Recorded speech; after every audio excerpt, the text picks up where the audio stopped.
அரசாங்க இடம் சிட்கோ அந்த நிலத்தை ஒரு அபகரிச்சிருக்காரு. அதுபடி போலி ஆவணங்களை தயாரித்து ஹைகோர்ட்டில் சொல்லிட்டாங்க வரணும் கோர்ட்டுக்கு, வரவே இல்லை.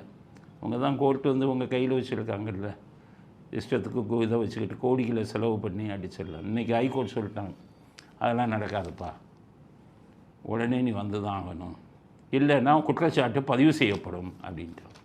ஸோ 2 மந்திரி போயாச்சு. இப்போ 3வது மந்திரி மா சுப்பிரமணியம் மேலே குற்றச்சாட்டு பதிவு செய்யப்படுது ஹைகோர்ட்டில். அதனால் அரசு நிலத்தை ஆட்டையை போட்டிருக்காரு.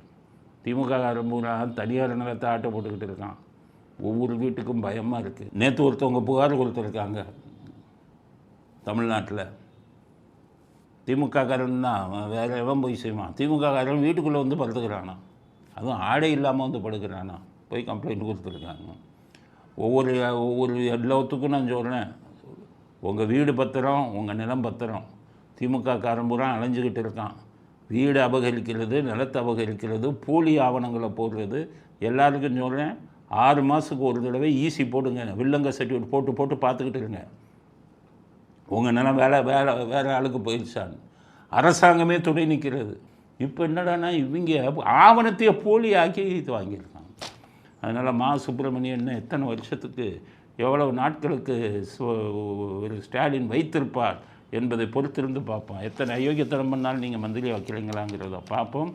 அடுத்து வெளியே போகக்கூடிய மந்திரியில் வந்து சுப்பிரமணியம் தான் வருவார்.